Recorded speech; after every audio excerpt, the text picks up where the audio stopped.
It's become a bit of a meme in the crypto space to say that Bitcoin or crypto fixes this. If you read crypto Twitter and you go through it, you could actually imagine that crypto basically fixes everything, cures rare diseases, and can make for world peace.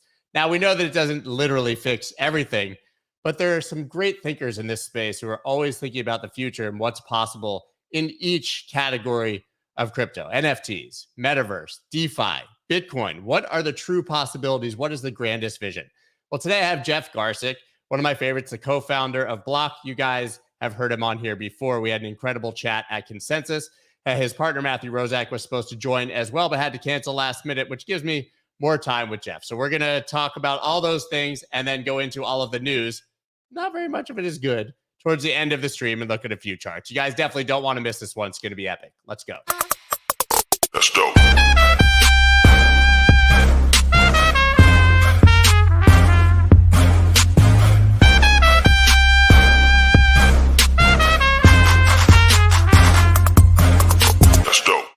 What is up, everybody? I'm Scott Melker, also known as the Wolf of All Streets. Before we get started, please subscribe to the channel, and you can use your tears of pain and angst because you're so sad that Matthew Rozak isn't here, and you can drop those tears onto the like button. And maybe you'll short out your keyboard in the process, and it'll give you a reason to buy a better one.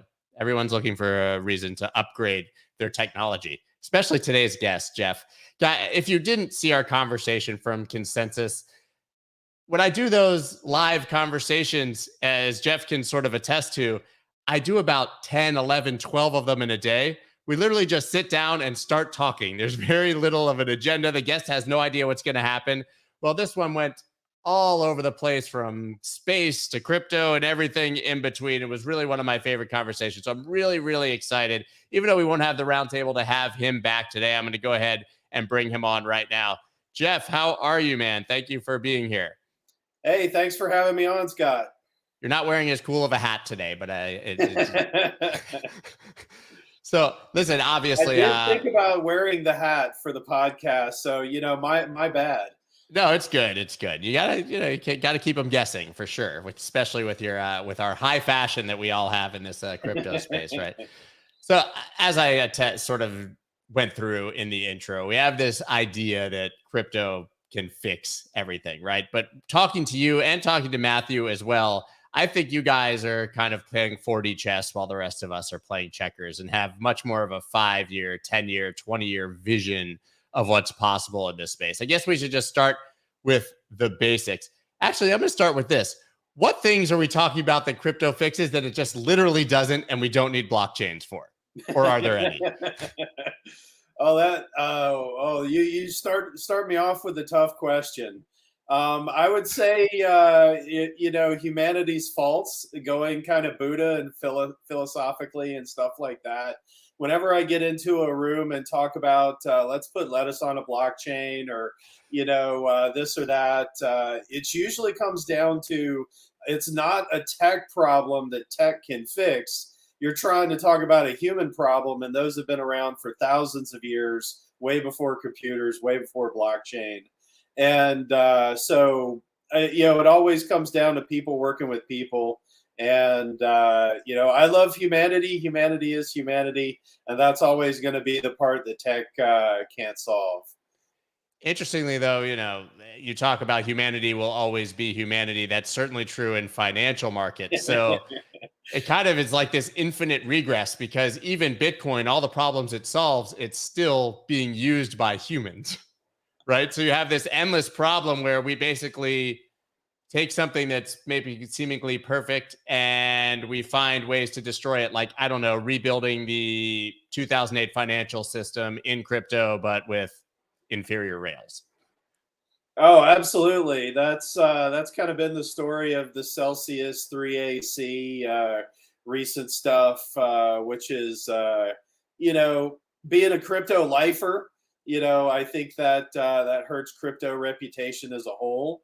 Though kind of my side rant is being a DeFi guy. A lot of that was in CeFi with, kind of human to human agreements where there was no collateral.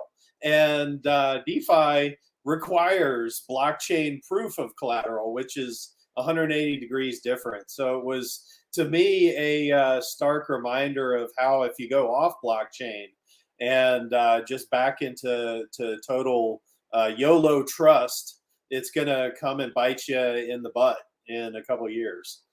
Yeah, I think the story that's not being told outside of obviously the exploits, hacks, and scams, which get all of the attention in DeFi, is that through all of that, there was really no DeFi contagion. It hummed along orderly, liquidations happened, the collateral was there, and it actually was far superior to what we saw in CeFi. So, with that in mind, what is the grand vision, going back to the original topic? What is the best case scenario for DeFi in 10 years? Are we talking about a full replacement of legacy financial systems? There's no more Wall Street, there's no more banks, and everything's happening on a blockchain?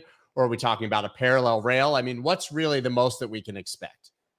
I think it becomes the new backbone of finance as it's provable, but there's a level of you have to have all parties using the same system, and getting, your JP Morgans and your BNY Mellons and your Goldman Sachs's, your legacy finance onto new tools and fully trusting those tools. That'll probably take 5 or 10 years to bridge that trust gap. But in 10 years, you're talking about the flying car future, which is a good future. Specifically of autonomous cars that are self-owned. They're robots that own themselves. They bid for lane space on freeways. They have crypto wallets themselves. They hire robots, hire humans. People hire robots. That kind of future is part of where crypto is headed towards. And DeFi is a part of it. Tokens are a part of it. Stable coins are a part of it. Privacy is a part of it. And all of those aren't yet there. My favorite crypto litmus test is, can I pay my mortgage with crypto privately across 30 years? And some of that stuff is there. You've got smart contracts, you've got Zcash, but Zcash isn't a stable coin. So you're kind of there, but a lot not. And that litmus test tells us that, yes, 12 years in, we're still early. We had to get Bitcoin, and that was just a token that gives us a solid decentralized network. Then a layer on top of programmability to get you the DeFi, the contracts that can rebuild the legacy financial system in a more transparent way. Now you start moving on to what can we do with that?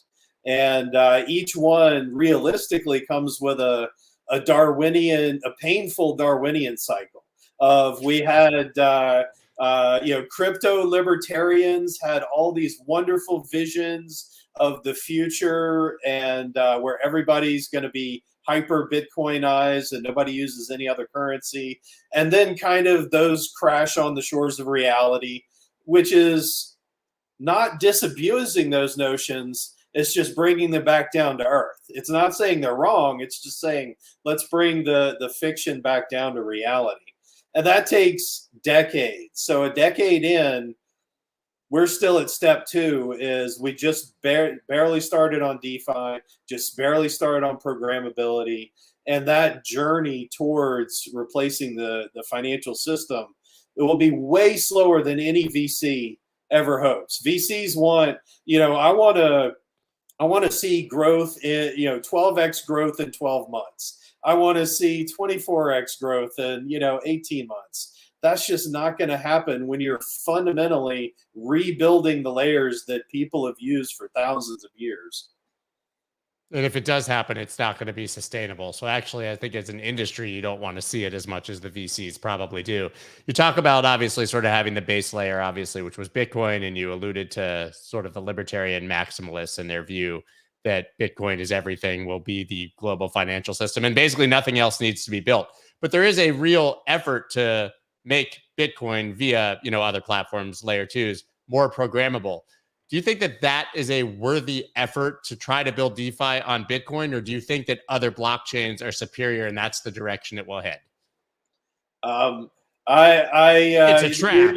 You're talking to my heart. That's why I'm grinning. You're talking to my heart. This is, my I'm an OG Bitcoiner. That's where I started out in blockchain in 2010 under Satoshi and Gavin. And that has been what I was preaching in 2012, 2013, 2014 is you don't need 20,000 other blockchains, 20,000 other L1s. I said back then, just build DeFi on top of Bitcoin. So I was preaching that story years and years and years ago. The programmer hard reality is that Bitcoin is really difficult to build on securely. Just about everyone winds up creating a multi-sig circle of people with keys, a federated network. Humans again. Yeah, literally Lightning is the only counterexample to that on the Bitcoin network. All the others are still stuck with a bunch of people in a room, well, not in a room, with keys, a federated network. And so it just hasn't advanced versus some of the other stuff in the Ethereum network in terms of secure multi-party computation, some of the more advanced ZK stuff. And so I hope, it was always my hope that DeFi would be built on Bitcoin, that Bitcoin is kind of the root, the trunk of this crypto tree. And that just seems more and more aspirational as a lot of not a lot of other chains, Ethereum primarily, sucks a lot of the developer oxygen out of the room, out of the Bitcoin room. And that makes Bitcoiners salty and grumpy for that reason. But, there needs to be a little bit of self-examination of it's tough to build on. Why don't you not be grumpy? Why don't you think about developer engagement and make your system easier and more attractive to build on? Yeah, I actually always find the sort of maximalist defense of Bitcoin to weaken the case and not strengthen it, because and I do believe Bitcoin is strong enough that it doesn't need defense, right? It doesn't need to be all of these things. But the fact that everything is apparently a threat to Bitcoin makes, to me, the sort of maximalist argument look weaker, not stronger, right? And more importantly, I view it sort of as Bitcoin and everything else, and I don't even view Ethereum or any of them as a threat. I just view them as almost a separate asset. A complement. Yeah. The other view is there, more people in the room, is more crypto people in the room, is more brains in the room. And, I kind of view it as just the big Darwinian maelstrom. There's a lot of ideas, and then a lot of them will fail, collapse, and then you get back to the kernel of what works, what makes sense, what keeps running year after year. Bitcoin keeps running year after year, chunking along, solid infrastructure, bomb-proof, not going away. But don't make it more than what it is at the same time. Yeah, I want to go back to the future that you very quickly ran through, which seemed like a really cool version of the Jetsons, when I think you could argue that we might still be closer on the spectrum to the Flintstones. But you kind of threw that out there casually as if in 10 years, which is not very long, I do believe we'll have the self-driving cars, but that will basically be interacting with technology as if it's another human being. Is that something that's enabled primarily through crypto, or is that just what you see as the general technological advancement? Crypto is a big enabler of that. So it's kind of a yes and yes answer. Tech is definitely advancing in that direction. The favorite canonical crypto example we always used is, it's a beautiful sunny day in your city. You're at a park with your loved one or your kids or your dogs, and you're kind of thirsty. You'd like a beer. Well, you get on your smartphone and you tap, give me a Heineken. Well, what happens is that that kind of tap goes to a crypto network as well as a privatized data network that says there's beer demand in this park. Well, a drone comes, it delivers your beer right to the park. It's in your hand within 5 minutes, and you paid for it over a crypto enabled settlement network that's probably connected to Visa, Discover, MasterCard, providing some credit. But the story doesn't end there. Everybody else in the park is jealous now. They just saw you get a beer, and they're thirsty too. They want a beer as well. This network sees a dozen smartphones, all the people tapping, I'd like a beer, or I'd like a soda, or, ooh, I'd love a green tea right about now. Well, this filters up into that privatized data network, which is also a market, which also has traders looking at each of these as a commodity. Beer is ultimately a commodity. Wine is ultimately a commodity. Now there's market demand, micro demand for these commodities in this part.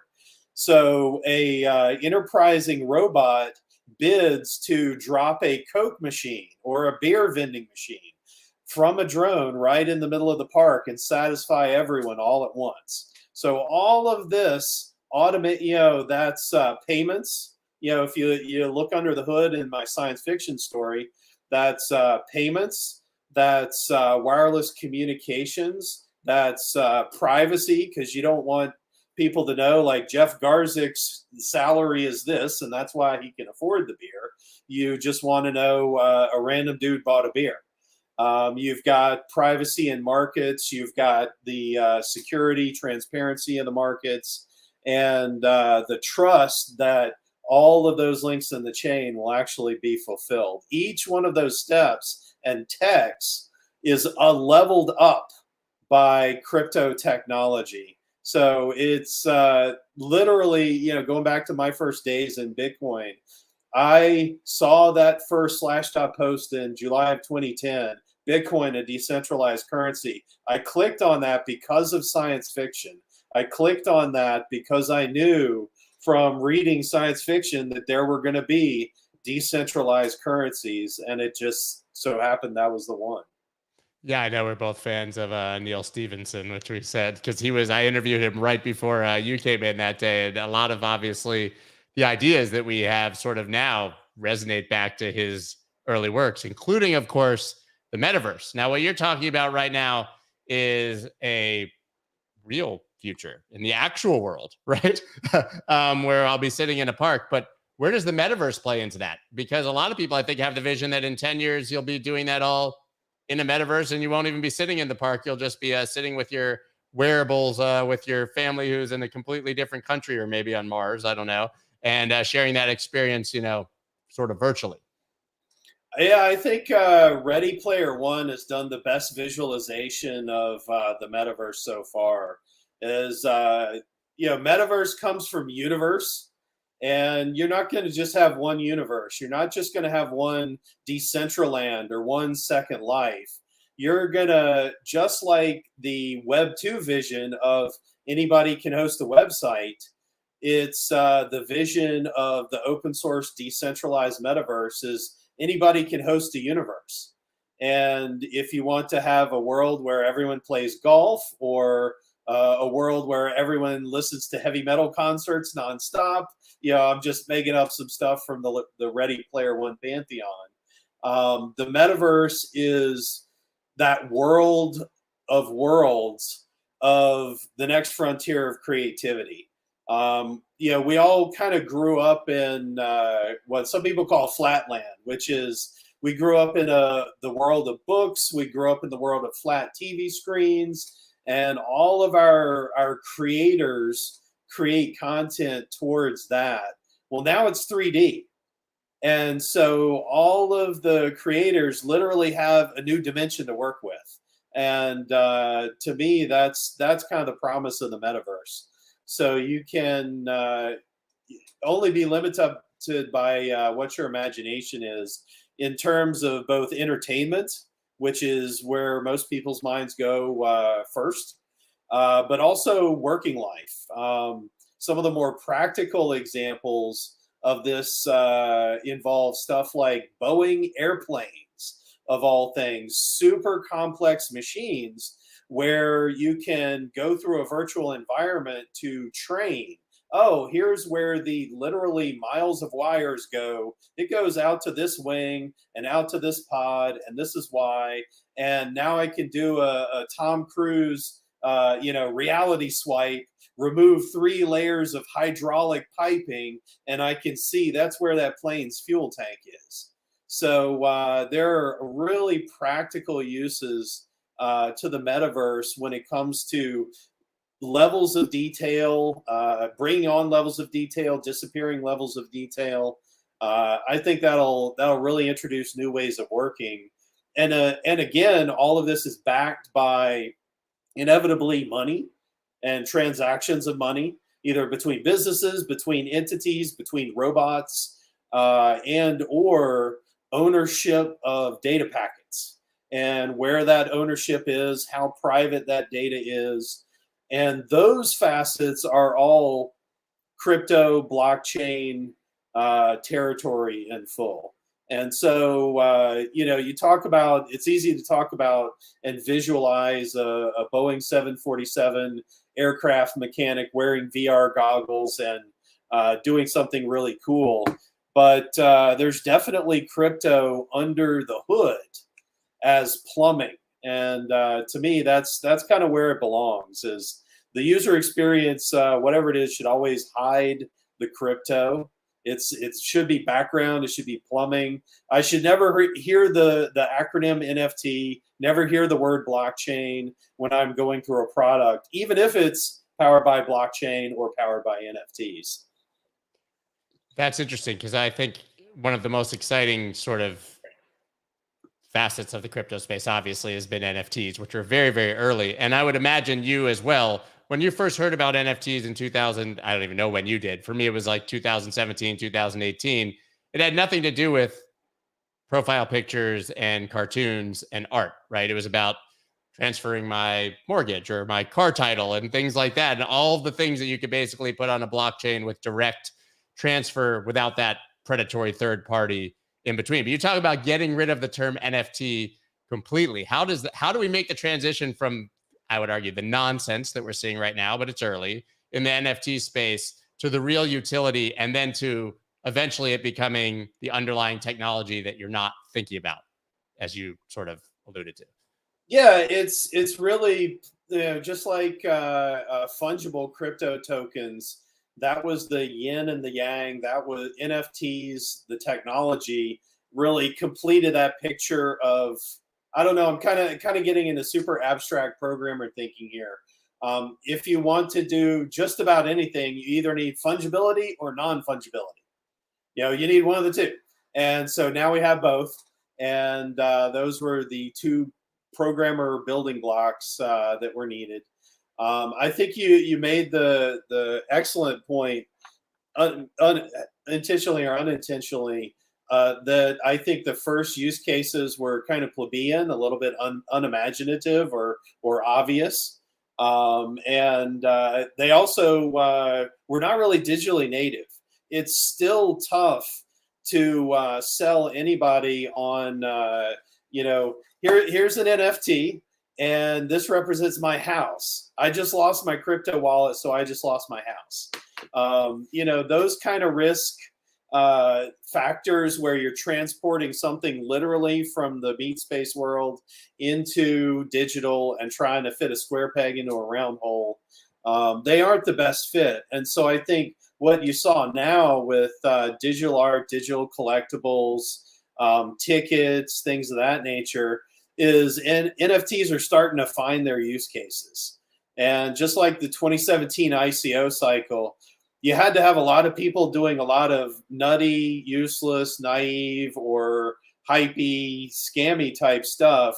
And that noise has to get washed out to sea in order to see what's left, in order to see the signal that remains. And in NFTs, you see absolutely digital collectibles that are starting to have a life of their own and morph. That's something that's just started. I know it's a little bit niche, but it's something that's totally unique to blockchain. I didn't foresee it, and it's something that is kind of a form of digital life, a collaborative form of digital life that I think no one foresaw. That's an example of bringing non-devs, the creatives, the command line pushers into the space and thinking interesting thoughts about how to really build out this technology. So NFTs are, just like I do claim earlier, the DeFi is fundamentally, we're building the backbone which can serve for all of finance,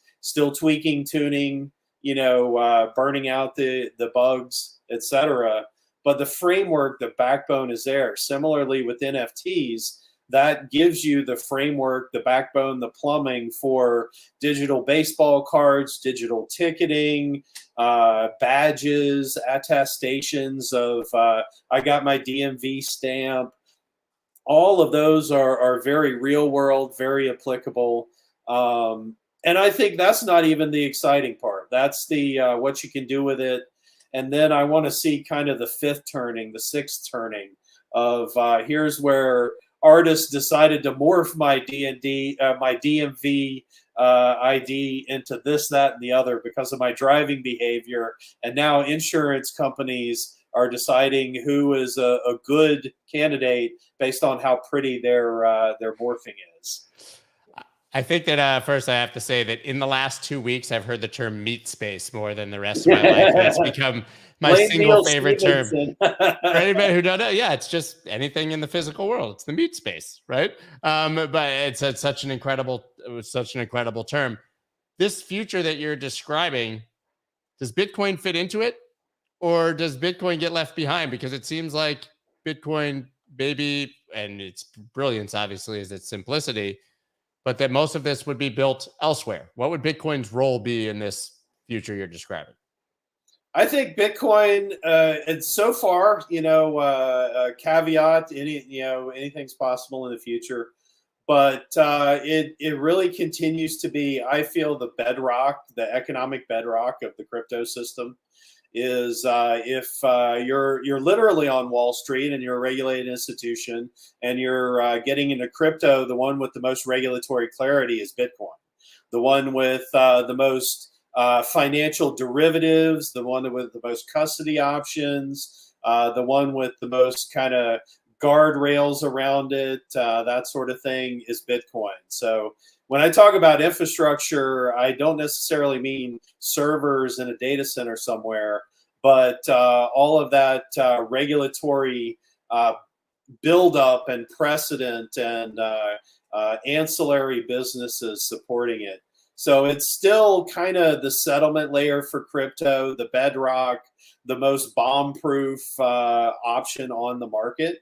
And you tick forward tomorrow. Let's ask that same question. Is there anything that's more bomb-proof and has more infrastructure? Okay, let's tick forward in a month. Same question.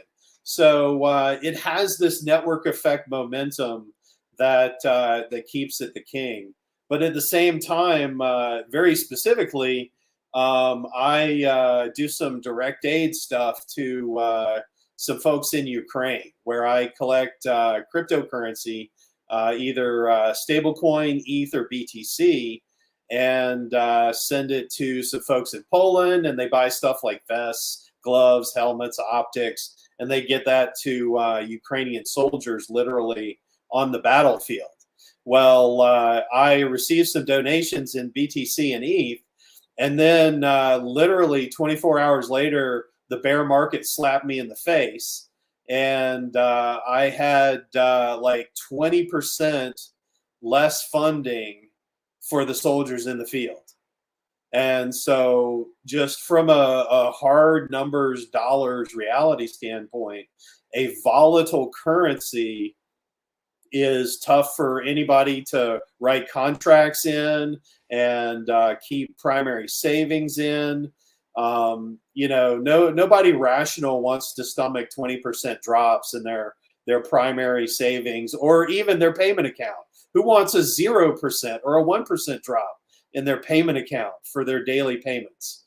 So that's, I think, to wrap up your question, where I think Bitcoin kind of falls short, and there needs to be kind of the holistic suite of options. But I absolutely see it as the bedrock plumbing underneath these other systems. I think about what you just described all the time and talk about it all the time, because we obviously as Bitcoiners make the argument that it's deflationary and inflation hedge. And, especially in countries where there's hyperinflation, Bitcoin can literally save your life, but so do stable coins. Right. And they don't lose their value. And so to me, that's been sort of one of the hardest sort of things to reconcile in my mind because of my, hardcore belief, but I guess strong opinions loosely held. Most people in the world in the situation you described, as much as they're happy that you sent them Bitcoin, would probably rather you send them a stable coin that arrives in 2 minutes. They can use it easier and doesn't lose its value in the midst of that transaction. And frankly, in a hyperinflationary environment, acts as just as much of an inflation hedge, right? People want dollars. Oh, exactly. That's the reality. So I've never, contra other people in the Bitcoin community, I've never claimed it's an inflation hedge because but I do claim it's hyperinflation insurance. So I think that absolutely fits. But as you just pointed out, so is USDC. So it's kind of how you reconcile that. I'm in the same place, man. I'm literally in the same place. How you reconcile it, I think, is kind of the centralized, decentralized argument. And that's kind of playing out right now as we speak in the MakerDAO community and the USDC tornado cash fallout, which is, okay, stable coins are more stable. Let's be super practical. But right now, it looks like there's a lot of off switches on the stable not censorship resistant. Yeah. And so if it's actively being censored, and that's one option, and one option is censorship resistant, I think that people they're not going to move in mass, but people are going to start to value censorship resistance, literally economically attach it to a value and say, okay, I can stomach Bitcoin's volatility because the censorship is so crazy over here. And that's we're on that tipping point right now in crypto today. That's one of the bigger kind of tornado cash fallouts about privacy.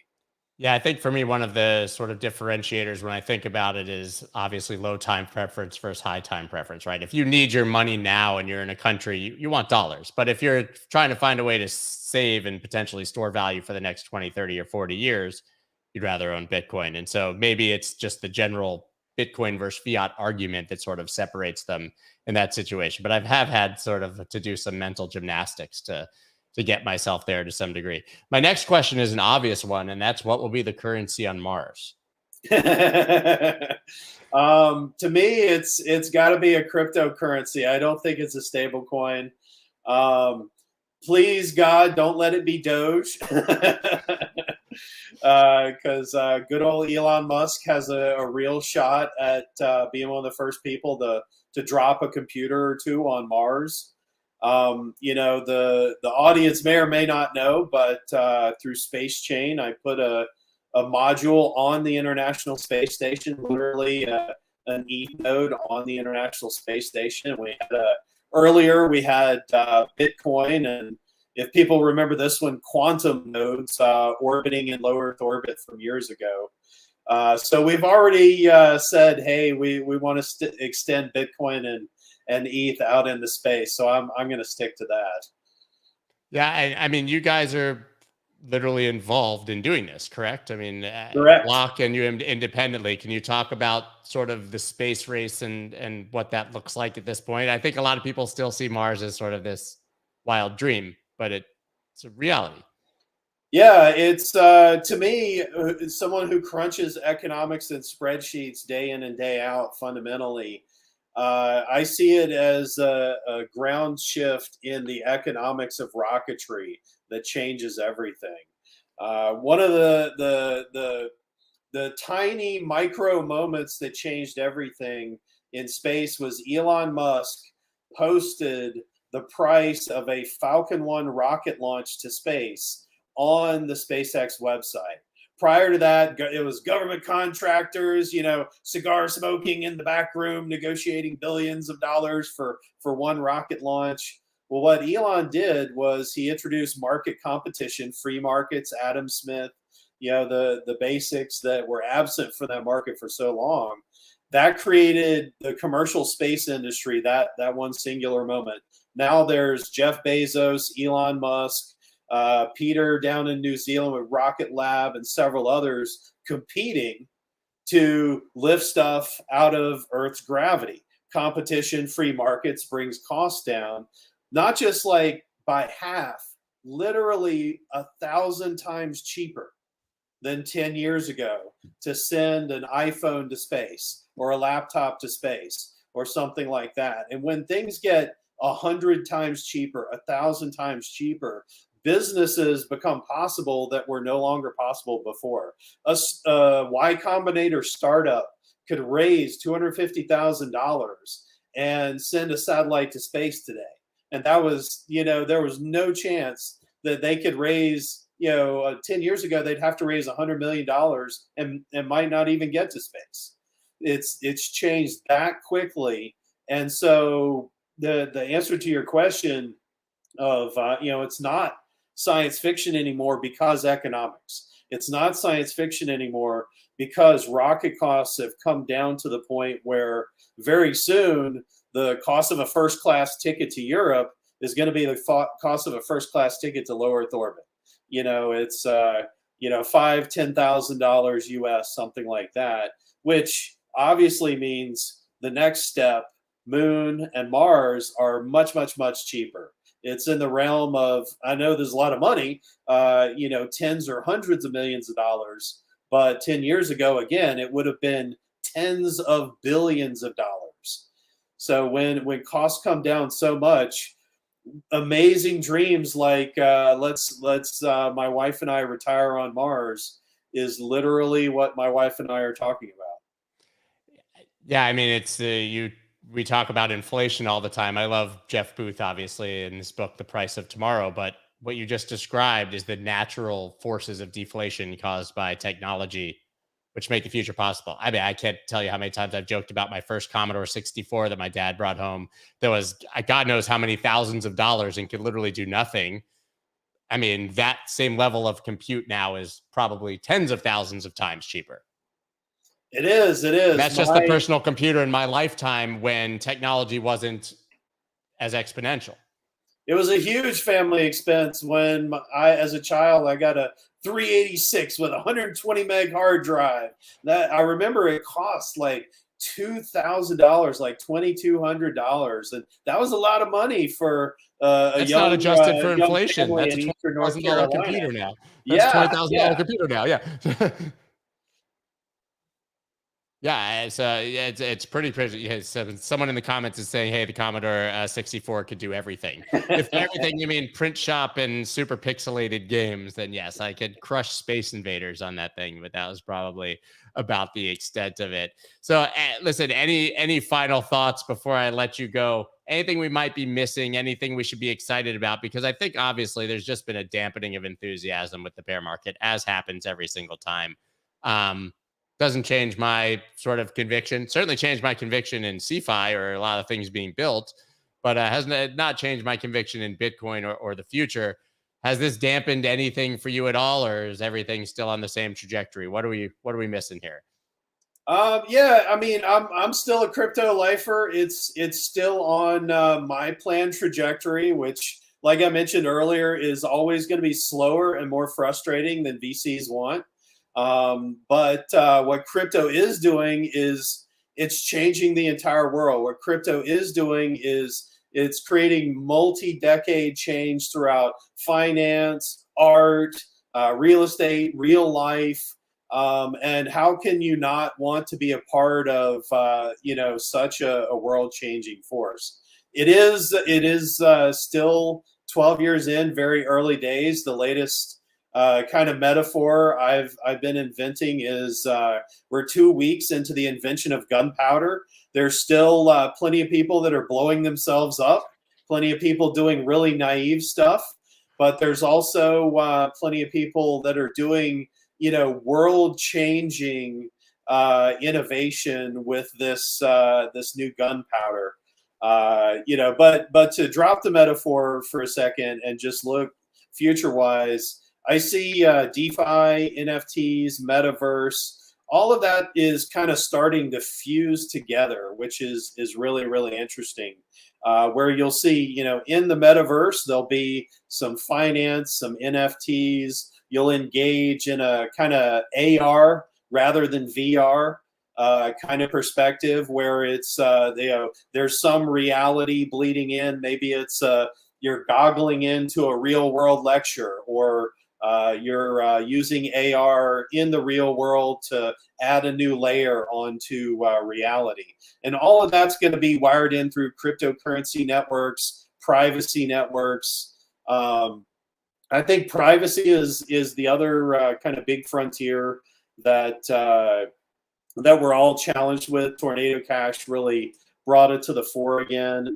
And the thing that people don't see coming along with DeFi, NFTs, Metaverse, all the buzzwords, is privacy, because blockchain is right now, it's arguably way too transparent. It's more transparent than me paying with cash at the corner store. And so I think it needs to, and it is moving in the direction of more privacy. And that's, again, going to bleed back into DeFi, art, NFTs, the fusion of all that. So I don't have any any other amazing sci-fi story to illustrate that fusion. But to me, I'm seeing market data-wise, I'm seeing venture valuations kind of bottom and venture investment kind of pick back up. That's usually a leading indicator when there's bad news in the headlines and everyone's crying in the streets. That's when you should be buying, and that's when you should be picking up the bargains. And for example, at Block, that's where we're being aggressive and looking at other people who got laid off and picking up amazing developers, because we're still building and there's still so much more in the crypto space ahead of us. So, it's still long horizon for me. It's still positive. We're, some of the, I'll close with, I guess, some of the troubling headlines are actually positivity in disguise, in that crypto is finally meeting the real world. It's no longer in 2010, 2014, kind of a few nerds know about this thing. And this is what happens when the good, the bad, and the ugly, when real, average, non-tech people start to use crypto. And so regulators are having their oh shit, got to figure this out moment. Regular people are having this oh shit, got to figure this out moment. Celsius produced a lot of awful human carnage type stories, both figurative as well as literal, which crypto really needs to think hard about and have some deep thoughts about. But ultimately, it's real. That's kind of my takeaway, is crypto's not going away. It's crashing against the shores of reality and surviving, and everyone's adapting in a Darwinian way. I agree with all of the sentiment and everything you said, and I just ask that you save me a bedroom in your condo on Mars. When prices come down low enough for the plebs like myself to get up to Mars, that you allow me to come visit, man. Sounds good.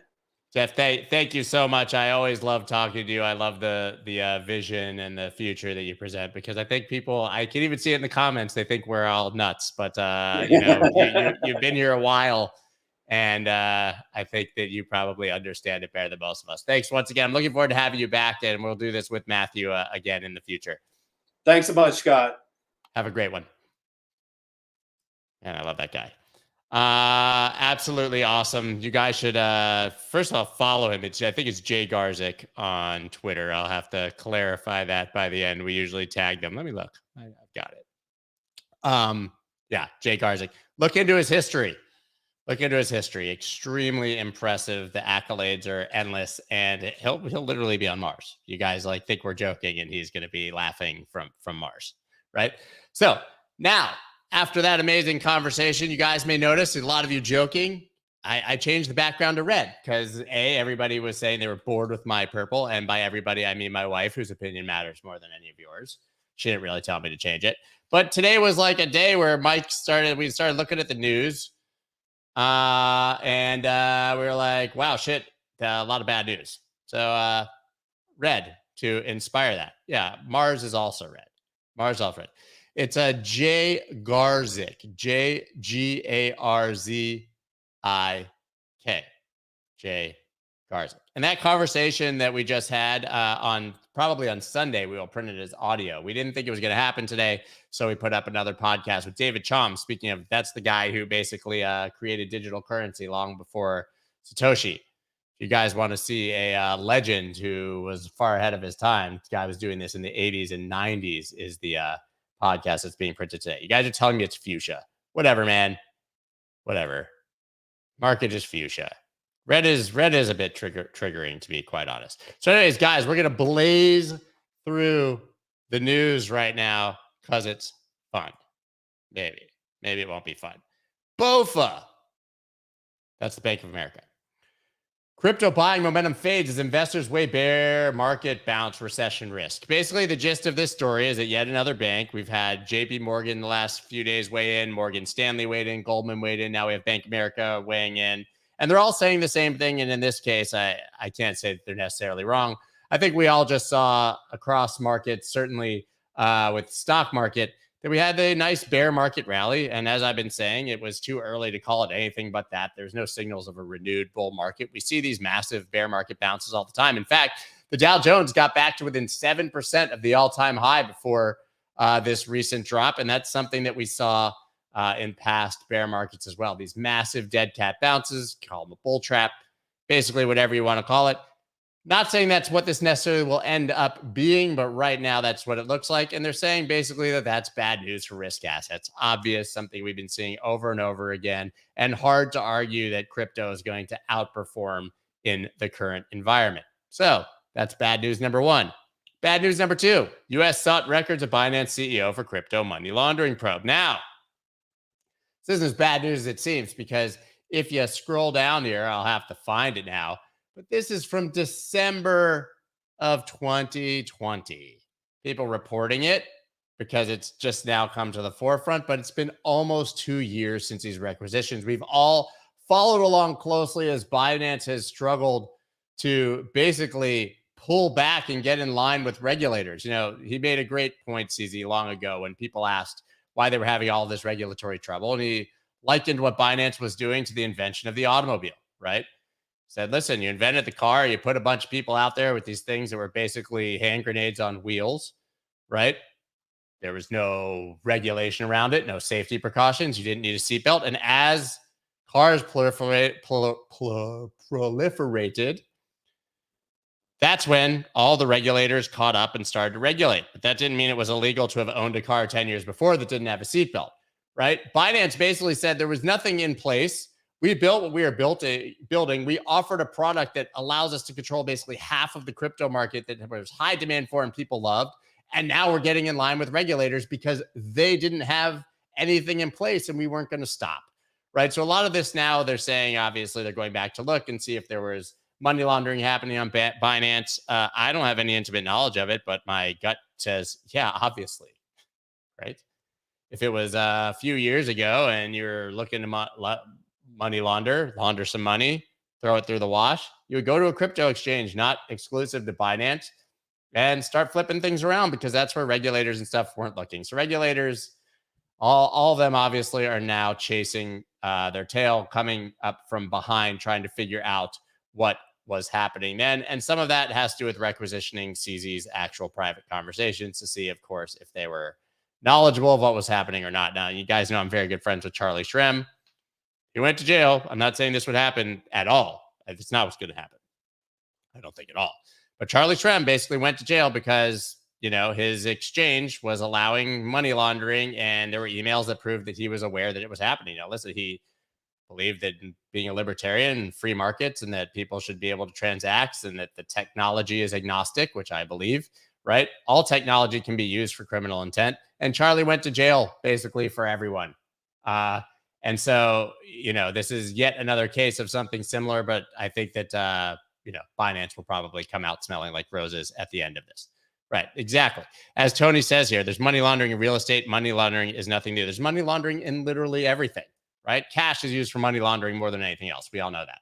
The next story obviously is a big one. Bitcoin bull Michael Saylor evaded more than 25 million in DC taxes, city's AG says. This is an interesting story. And is going to set a hell of a lot of precedent. I'm wondering if Michael Saylor is being targeted here because he's a Bitcoiner and so outspoken. And obviously that probably puts him on the wrong side of regulators. They obviously don't like that MicroStrategy has effectively become a Bitcoin proxy ETF and a meme stock to some degree. But what they're claiming here is that he really lives in DC and has been claiming his property in Florida as his main home. And that means he's been paying no taxes to the District of Columbia in Washington, D.C., because he's claiming Florida as home. Now, this is according to a brand new law, and this is the first case in that brand new law. I mean, listen, I haven't known Michael Saylor that long. You guys know that I'm friendly with him. I've been to his house in Florida a few times. I mean, he owns one of the most prolific, incredible estates on Pine Tree Drive in Miami, where he lives most of the time. So I don't really understand this. Billionaires, hedge funds, people have been moving to Texas and Florida and staying there 6 months plus 1 day for as long as tax avoidance is legal, tax evasion is not, has been a thing.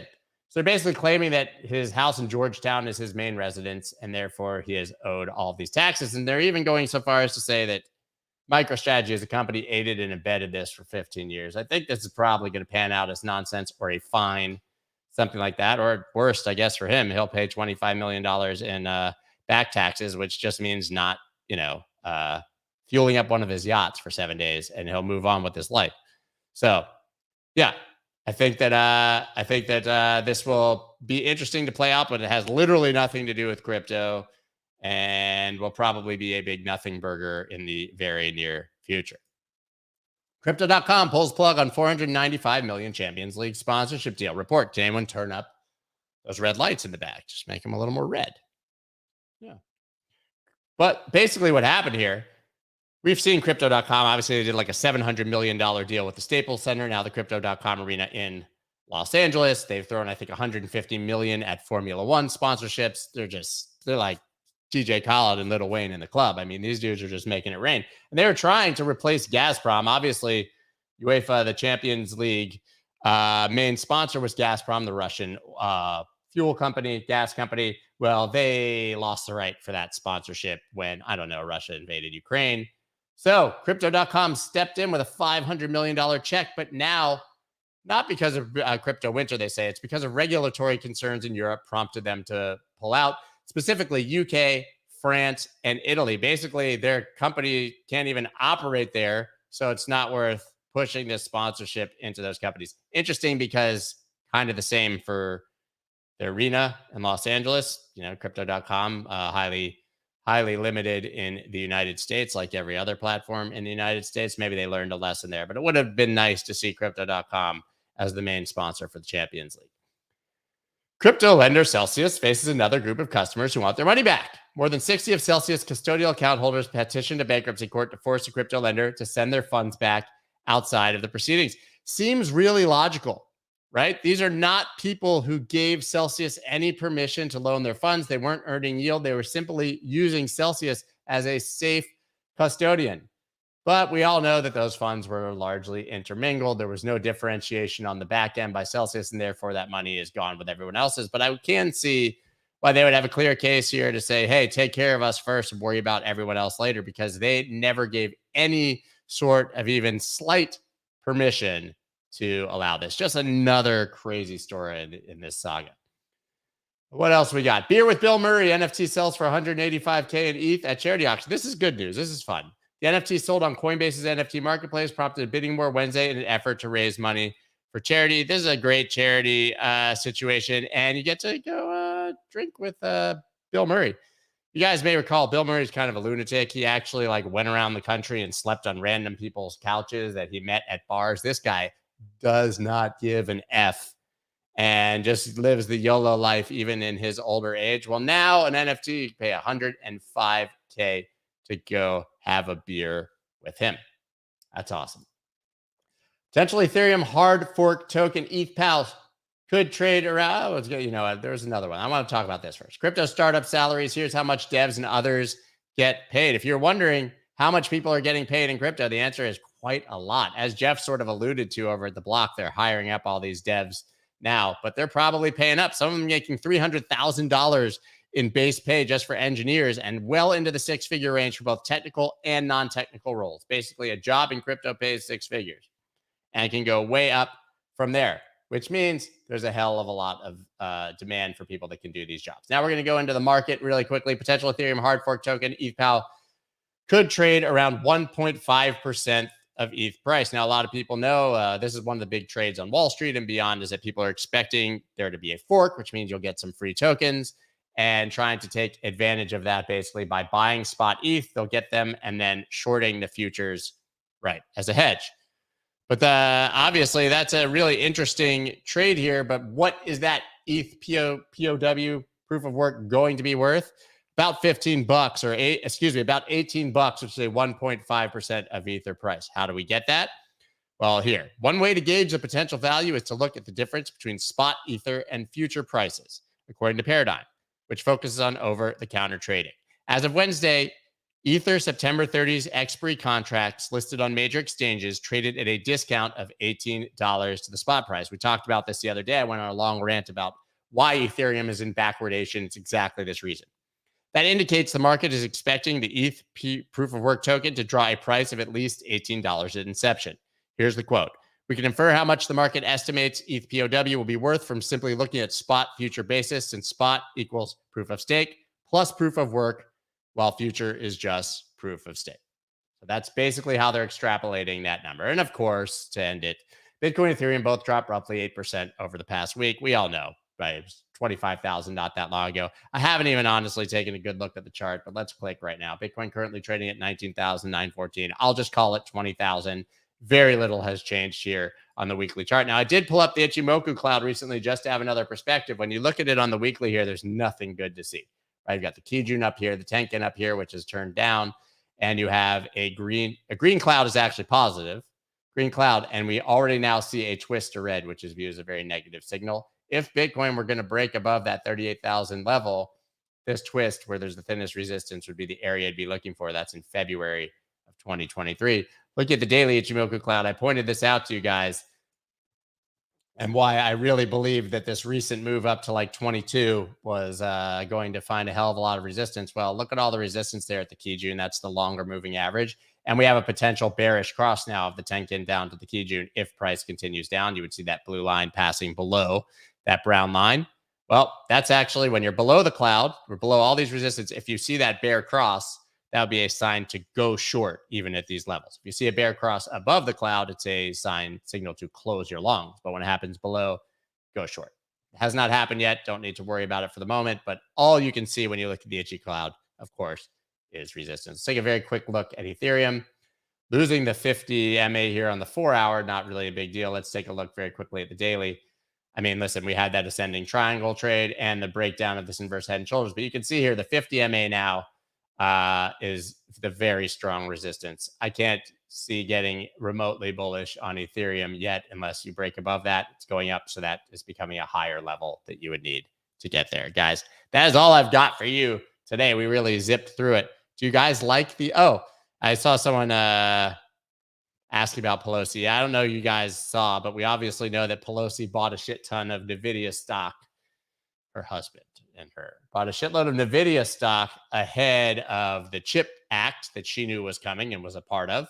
She knew would moon it. And then she sold it all ahead of issues with ban in China on making NVIDIA chips and such. I just don't understand how we're talking about any crimes, and those are not the ones that we're talking about. It's absolutely out of control. Guys, that's all I've got for you. I will be back tomorrow morning. Monday, we're going to be off. It's Labor Day in the United States. And as a celebration, like everyone else, I'm going to choose not to labor. Actually, it's just because my wife is out of town and I have both of my kids. And you may have remembered last week, I told you like I had to cancel a trip, end up going a day later because my son had like 104 fever for a week. Well, if you're a parent, you know how this story ends, right? I have two children. Emmy was going away this morning for 5 or 6 days, leaving me with the two of them. So what inevitably happens? The other kid gets sick, right? So now the 7-year-old rocking that high fever and home with dad instead of at school. So Monday, I'm going to be with both kids by myself, potentially one that's sick. So I ain't going to be here. That was a long way to set it. But yeah, you guys know what's up with being a parent, with being a parent. It's inevitable, right? Fun. Yeah. Good times on the home front. I'll say though, like kids just wreck. I have a nanny. We have some help, but that doesn't help me at night, in the morning, whatever. Yeah, man. Parenting is no joke. But kids power through 103 fever like it's nothing. Like it's nothing. Yeah, you're next. Well, hopefully these are those childhood germs that I'm immune to. Because if I go down right now, it's bad news, Bears. Guys, that's all I got. I got to go. I got to go take care of my kid. This has been fun. It was awesome that we still got to have that conversation with Jeff and review all the news. And you guys can leave in the comments whether you like the red or the blue. There will be a Friday show. Yes, I'm talking about Monday. Anyways, that's all I got for you. I'll see y'all later. Thank you for hanging out. As always, peace out. That's dope.